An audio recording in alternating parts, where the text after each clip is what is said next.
nombre de Jesús, tu Hijo, Señor. Amén. Amén.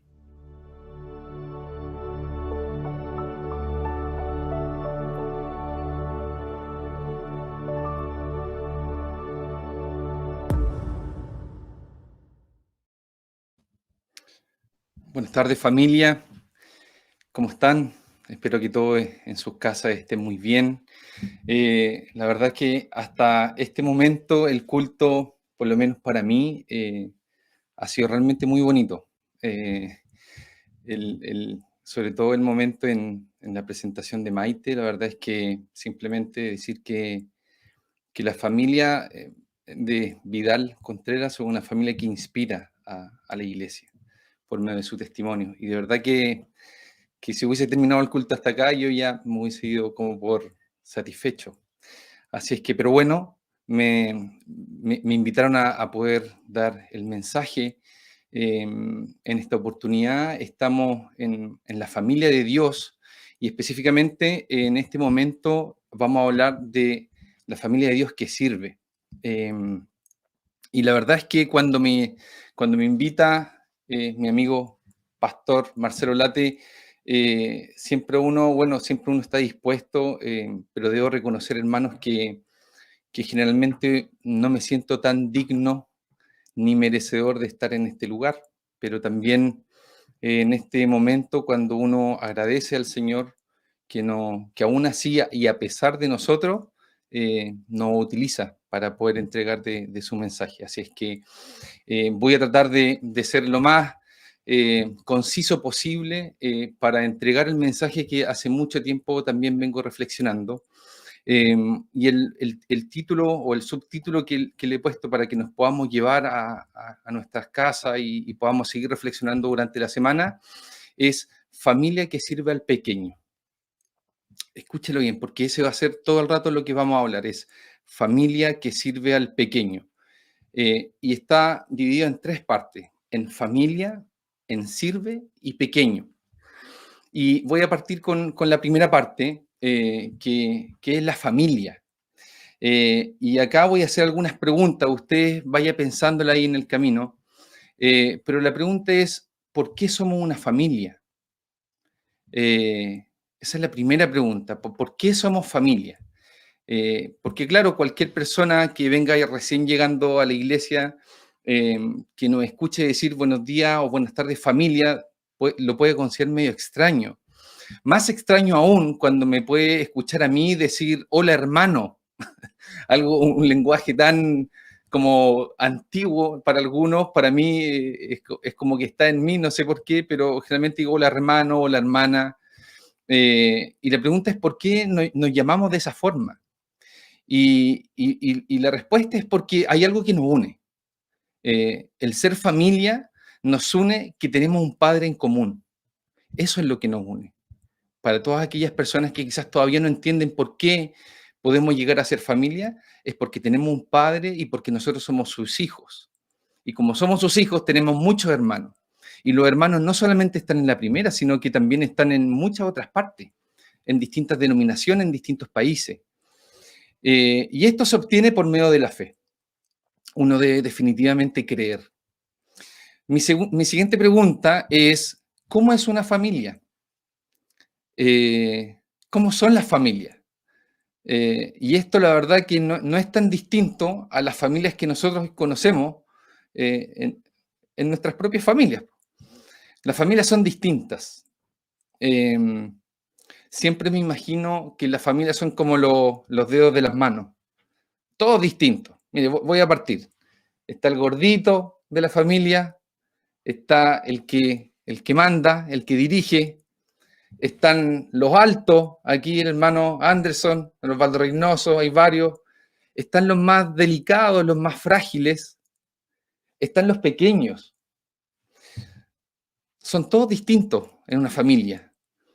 Pero la verdad que si yo quisiera hacer algo por la propia cuenta del dedo índice o la propia cuenta del dedo gordo, la verdad es que no podría hacer casi nada. Es más, este simple acto de tomar un vaso, necesito de todos los que están en mi mano, absolutamente todos. Entonces, somos distintos, en la familia.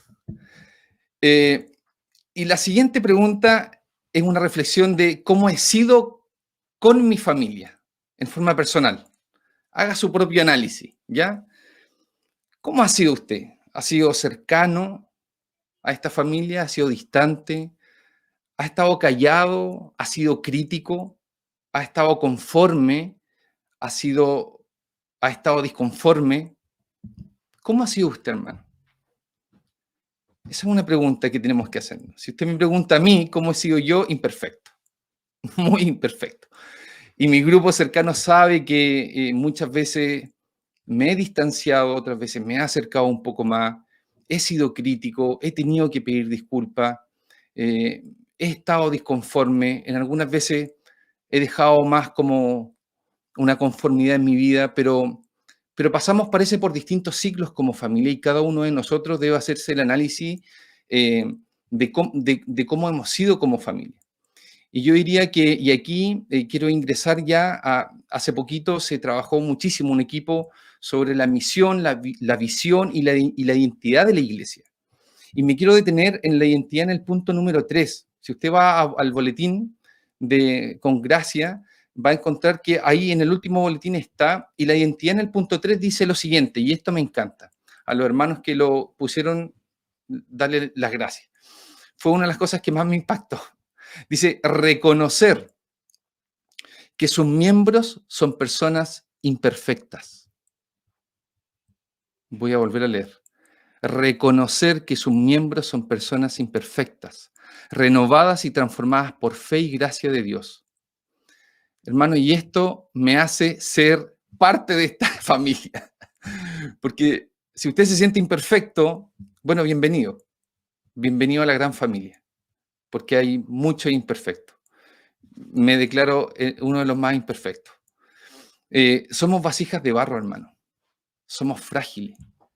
Somos imperfectos. El resumen de la familia, que es mi introducción a todo lo que quiero decirles, es lo siguiente. Nos une el Padre. Somos distintos y somos imperfectos. ¿Y qué queremos como iglesia? Queremos reconocer que somos imperfectos, pero que nos amamos. Primero, Dios nos ama y nosotros también tenemos que amar a otro. Y termino nomás con esto. Hace un tiempo vi una ilustración de que una persona tomaba con su mano un martillo, con su otra tomaba el clavo, y cuando estaba martillando, en vez de clavar al clavo, le dio al dedo, y la mano lo primero que hace es esto. Y este es un gesto natural en nuestras vidas. Y cuando yo hago esto, simplemente estoy abrazando a alguien quien yo mismo he dañado. Y yo creo que esa debe ser un poco nuestra actitud, de ser una familia que abraza, de ser una familia que se preocupa, una familia que perdona. Usted no está retando, oye tú, ¿por qué hiciste eso? Y los dedos no empiezan a pelear, sino lo primero que hacen es se abraza. Es lo primero que tenemos que hacer. Entonces, ya al tener un poco de noción de qué es esta familia, podemos hablar ahora de qué debe hacer la familia. Y el domingo pasado hablamos de que la familia debe proclamar. Y el día de hoy tenemos que hablar de que la familia debe servir. Ese es el punto. La familia debe servir. Recuerda el título, la familia que sirve al pequeño. Hablamos del primer punto. Vamos a hablar del segundo. La iglesia también tiene algo que decir, la primera iglesia bautista, con respecto a este punto. Y si usted va a la identidad en el punto 4, va a leer lo siguiente. Dice así, participar integralmente de la misión redentora de Dios.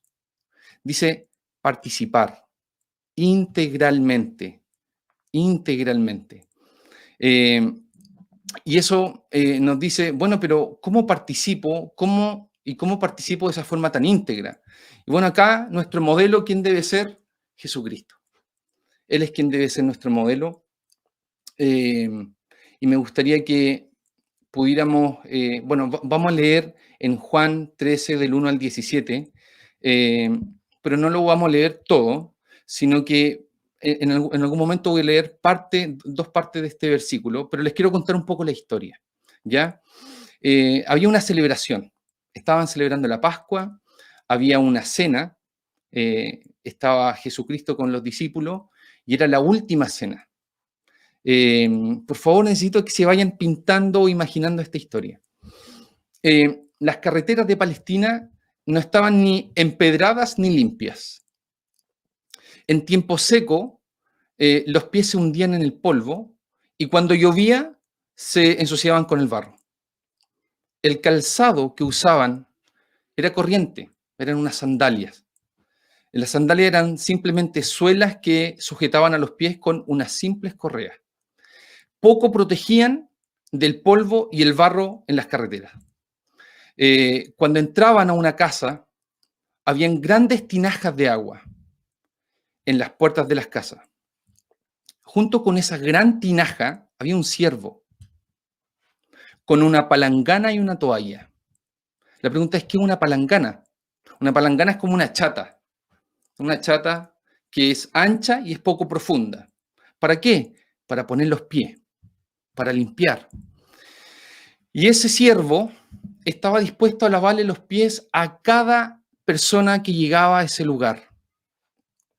En los lugares que no eran tan acomodados y que no estaban estos siervos, que no tenían quizás el dinero o el recurso para tener estas personas, lo hacían entre ellos. Lo hacía cada uno, algunas veces uno hacía todo y algunas otras veces se turnaban para poder realizar esta labor. ¿Qué es lo que pasa en esta cena, querido hermano? Estaba Jesús con la compañía de todos sus discípulos y en ese grupo no habían siervos. En ese grupo solamente estaba un maestro con sus discípulos. Y si bien los discípulos podían prestar servicios personales al maestro, la verdad es que no hacían ese tipo de labor. No les correspondía. La cuestión es que en ese pequeño grupo, cuando llegaron a esa cena y entraron a ese lugar, no hubo uno, hermano. No hubo uno que tomara la iniciativa y la actitud de hacer lo primero que tenían que hacer, que era lavarse el calzado por las largas caminatas. Y acá viene una de las cosas más bonitas del versículo, y es cuando tenemos que ver a Jesús como nuestro modelo. Jesús hizo lo que ninguno de ellos estaba dispuesto a hacer.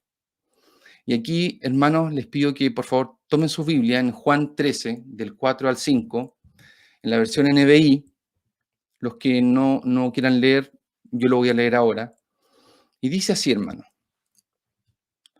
Así que se levantó de la mesa, se quitó el manto, se ató una toalla a la cintura y echó agua en un recipiente. Luego comenzó a lavarle los pies a los discípulos y a secarlos con la toalla que tenía en la cintura.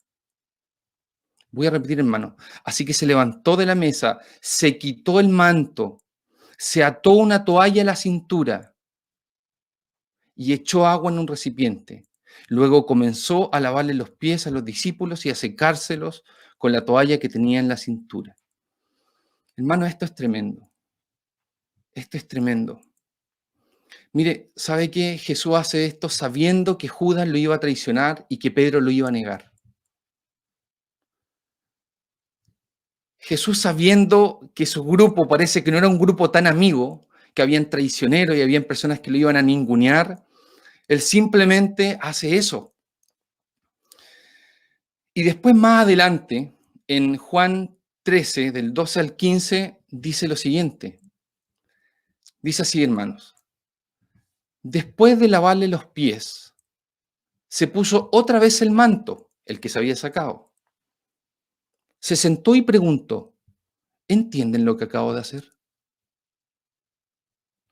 Ustedes me llaman maestro y señor y tienen razón, porque es lo que soy. Y dado que yo, su señor y maestro, les he lavado los pies, ustedes deben lavarse los pies unos a otros. Les di mi ejemplo para que lo sigan. Hagan lo mismo que yo he hecho con ustedes. Es tremendo, hermano, porque sabemos que en ese momento, nosotros sabemos que él era el Hijo de Dios, el Rey, el Rabí, el Maestro. Era quizás a quien uno debiera haberle lavado los pies, pero él no. Hizo todo lo contrario. Él mismo fue el que tomó la iniciativa, se sacó el manto, ató la toalla, se inclinó, se humilló para lavar los pies y secarlos. Esto es como que nos dice, la única clase de grandeza es la del servicio. Es la única, hermano. Es el modelo que Jesucristo nos está entregando. La toalla a Jesús lo hace tanto rey como servidor. La toalla a Jesús lo hace tanto rey como servidor. El ministerio de la toalla, hermano. En algunas partes le llaman el ministerio de servicio, perdón, claro, el ministerio de servicio, el ministerio de misericordia. Pero no olvidamos que la palabra ministerio significa servir. Ya en sí la palabra ministerio es servir. Entonces, cualquier ministerio, ministerio de adoración, de finanza, etcétera, cualquiera, es servir. Porque eso es lo que somos, eso es lo que hacemos y eso es lo que nos mandó Jesucristo a hacer. La toalla Jesús lo hace tanto rey como servidor. Y es aquí cuando ya paso a la última parte, y no olvidemos dónde estábamos, es la familia. Somos distintos, nos une el Padre. Tenemos distintas funciones, abraza, perdona. Reconocemos que somos imperfectos, vasijas de barro. Esta familia sirve. Y sirve no porque se nos ocurra, sirve porque nuestro maestro, nuestro rabí, nuestro rey, nuestro Hijo de Dios, nos manda a hacer. Él es quien nos dice que tenemos que servir de esa forma y que si queremos hacer grandes, tenemos que servir. Si queremos ser primeros, tenemos que ser últimos, como un mensaje radical y antónimo a todas las cosas que nos enseñan. Eso es lo que nos enseña Jesucristo, de una forma tremenda. Y finalmente, ¿a quién debemos hacer esto? Y acá debemos hacerlo, y yo le puse al pequeño. Y ya se va a dar cuenta por qué puse al pequeño. En el versículo que leímos en un comienzo, hermana Rosita, en Hechos 4:35 específicamente, en la segunda parte, dice así, para que ellos lo dieran a los que pasaban necesidad. Para que ellos, los creyentes, lo dieran a los que pasaban necesidad. ¿Qué tipo de personas que pasaban necesidad? Los mismos creyentes. Es decir, acá tenemos que servir y preocuparnos de las personas que están dentro de nuestro alrededor, de nuestra iglesia, de nuestra familia. Tenemos que preocuparnos. Tenemos que preocuparnos entre nosotros, pero no solamente entre nosotros, sino también a otros. ¿Sabe qué? Creo que es más fácil servir entre nosotros que al prójimo, que al que está afuera, que al que no conocemos. Es mucho más fácil. Creo que hay una inercia por hacerlo, ¿no? No tenemos que como que entenderlo tanto, es más, es casi lo mejor que hacemos. Pero hoy día no me quiero enfocar en esa ayuda interna para los propios hermanos, sino que me quiero enfocar en esa ayuda externa. Y nuevamente, no es lo que digo yo, sino que es lo que dice la Biblia. Y la Biblia nos habla súper claro. Jesucristo nos da una de las parábolas más gráficas y claras que existen. Pero antes de eso, la iglesia también tiene algo que decirnos. ¿Y qué iglesia? La primera iglesia. ¿Qué es lo que nos dice? Y por favor, también en la identidad, mire, fíjese, está la misión de la primera iglesia bautista de Concepción, está la visión y está la identidad. La identidad es quién soy, cómo me identifico. Ya he leído 2 identidades. Ahora voy a leer la tercera identidad, que está en la parte B. Está una primera parte de la identidad y abajo hay una segunda parte de la identidad. En el punto 3 dice así, que me encanta. Que cuide de las viudas, huérfanos, extranjeros, adultos mayores y desamparados. Hermanos, lo hemos construido, lo hemos decidido en asamblea como parte de nuestra identidad. Es algo que nos debe identificar. Es algo que debe estar en nosotros día a día y en cada plan que hacemos. Es nuestra identidad. Y la pregunta es, ¿y por qué la iglesia habrá sacado esta frase? ¿Se le habrá ocurrido al pastor Marcelo? ¿Se le habrá ocurrido quizá al hermano Patricio Vidal, que también fue parte de ese proceso? ¿Se le habrá ocurrido a alguien? Claro que sí, pero lo sacamos de la Biblia, hermano. En Mateo 25, 31, 46, debe ser sin lugar a duda uno de los versículos que por lo menos a mí más me apasiona y más me gusta. Y si me permiten, yo sé que es un poco largo, pero creo que estamos con tiempo, lo voy a leer completo. Lo más probable es que usted lo haya leído muchísimas veces, pero también es probable de que hayan personas que nos estén mirando por primera vez y no lo hayan escuchado. Entonces, lo voy a leer. Mateo 25, del 31 al 46. Dice así, en la versión NTV. Cuando el Hijo del Hombre venga en su gloria y todos los santos ángeles con él, entonces se sentará en su trono de gloria y serán reunidas delante de él todas las naciones y apartará los unos de los otros, como aparta el pastor las ovejas de los cabritos, y pondrá a las ovejas a su derecha y los cabritos a su izquierda. Entonces el rey dirá a los de su derecha, venid, benditos de mi Padre, heredad el reino preparado para vosotros desde la fundación del mundo.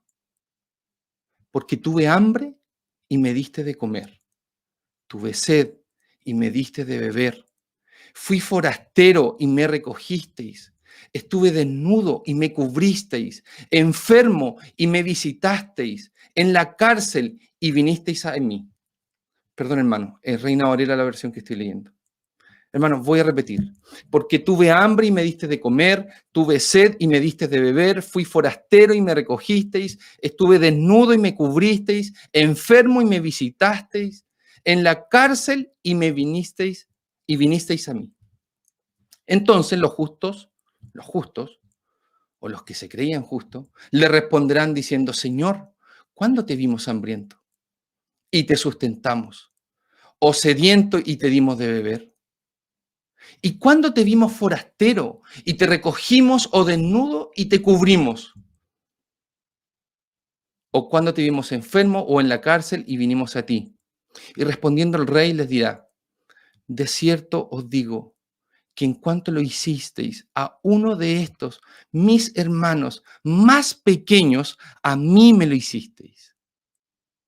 Es tremendo, hermano. Es tremendo.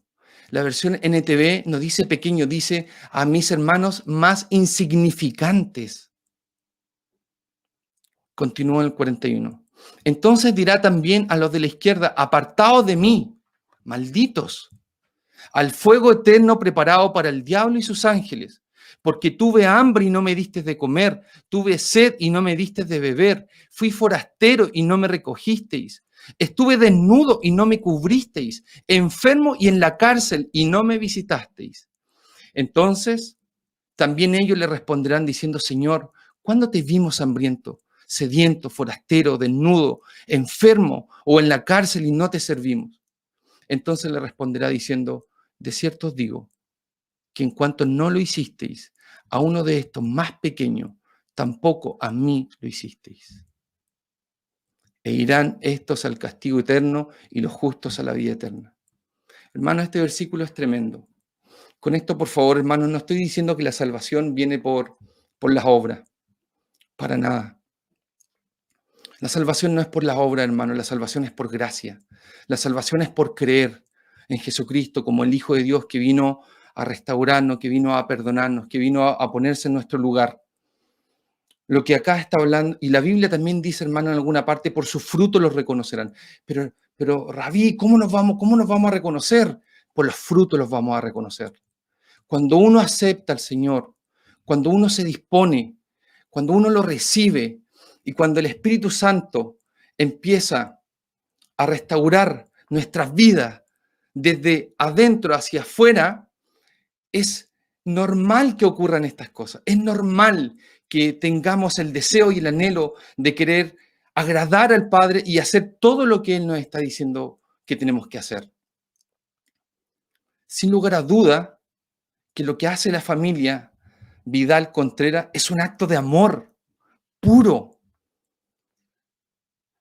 Son una familia que está mirando a la persona que está vulnerada, a la persona que está necesitada, porque brota por nosotros, porque debería brotar.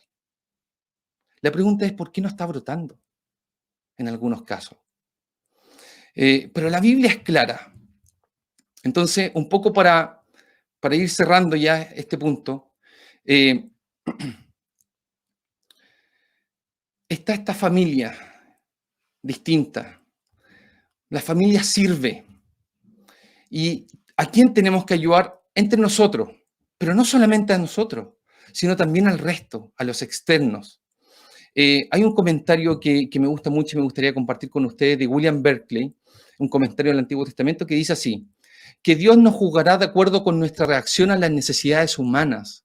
Su juicio no será en función de los conocimientos que hayamos amasado o de la fama que hayamos adquirido o de la fortuna que hayamos ganado, sino de la ayuda que hayamos prestado. El Señor va a juzgar, hermanos, lo que hicimos con el amor que Él nos dio. Esto es como los denarios, como te entrego tantos talentos, bueno, ahora voy a pedirte cuánto me retribuiste con todos los talentos que te di. Él nos da amor y nos va a exigir, oye, ¿cuánto amor diste tú con todo el amor que yo te di? Algunas enseñanzas prácticas de lo que acabamos de leer. La ayuda es sencilla. Acá mucha gente puede creer, por los que no conocen, yo tengo una fundación. No estoy llamando a que todos tengan una fundación. Todos tenemos llamados distintos.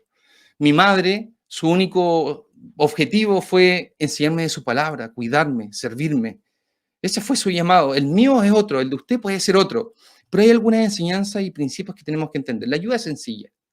Dar comida, darle agua, recibir a un forastero, visitar. No son cosas complejas. Cualquier persona tiene acceso a poder ayudar de esa forma. Segundo, la ayuda es desinteresada. Los que ayudaron no lo hicieron pensando en que estaban ayudando a Cristo. La pregunta es, ¿qué hubiese pasado si hubiesen sabido que estaban ayudando a Cristo? Lo más probable es que quizás algunos, interesados por otra cosa, lo hubiesen hecho simplemente para esperar otras cosas. Pero la ayuda es desinteresada. La ayuda debe brotar. La ayuda que se entrega, y con esto termino, es al mismo Jesucristo. Mateo 25:40 dice, de cierto os digo que en cuanto lo hiciste y a uno de estos mis hermanos más pequeños, a mí me lo hicisteis. Hermanos, cuando ayudamos se lo estamos haciendo a Cristo. Cuando servimos, servimos a Cristo en todo, absolutamente en todo. A un niño del Sename, a una persona que está en situación de calle, a un inmigrante, a cualquier persona, estamos ayudando al mismísimo Cristo. Y eso es lo que nos debe llenar de felicidad. Resumo, hermanos. Lo primero, la primera parte, somos una familia en donde nos une el Padre. Somos una familia donde nos une el Padre. Somos distintos y somos imperfectos. Y lo más bonito de todo, bienvenido a la primera iglesia bautista de Concepción, porque reconoce que somos imperfectos. ¿Y qué es lo que nos pide? Que nos amemos. Segundo, esta familia sirve. Servimos como Jesús. ¿Cuál era la actitud? Atarse la toalla. La actitud de atarse la toalla, hermano. Hágalo. Es una decisión.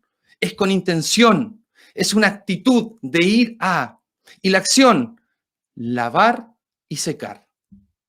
Lavar y secar. Eso es lo segundo. Y lo tercero, servimos a los pequeños. Servimos a los insignificantes. Servimos a aquellos que lo más probable no tengan nada para retribuirnos. Servimos al mismísimo Jesús, el Hijo de Dios. En resumen, somos una familia que sirve al pequeño.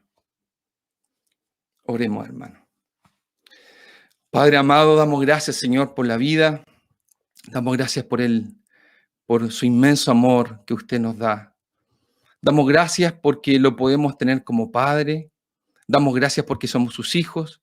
Y también damos gracias porque tenemos hermanos. Damos gracias, Padre amado, porque somos una familia. Porque somos una familia distinta. Somos una familia imperfecta. Somos una familia que ama y que perdona. Somos una familia que a pesar de todas nuestras imperfecciones, usted nos ama y nos invita a participar de su reino, de su trabajo, de su plan. Somos una familia que sirve. Ayúdenos a comprender cómo lo hizo Jesucristo. Ayúdenos a entender que la actitud debe ser de ponernos la toalla. Debe ser una actitud de servicio, una actitud de estar dispuesto. Y debe tener acciones concretas de lavar y secar el calzado. Y Señor, ayúdenos a poder ver a ese pequeño, a ese insignificante que está en nuestro vecindario, que está en nuestra universidad, que está en nuestro colegio, que está en el liceo, que está alrededor de nuestra iglesia. Ayúdenos a poder ver, Señor, a tener el discernimiento, Padre amado, para poder ver a ese pequeño y poder sufrir por ese pequeño insignificante. Ayúdenos, Señor, y ayúdenos a comprender y a que la motivación también pueda hacer que al que hacemos esa ayuda, se lo estamos haciendo, por supuesto, que también a usted. Padre amado, gracias. Y ayuda a que esta palabra, Señor, por medio del Espíritu Santo, pueda generar un avivamiento en cada uno de nosotros y nos pueda poner en acción. Le doy gracias, Padre amado. Que la paz quede con todos nosotros. En el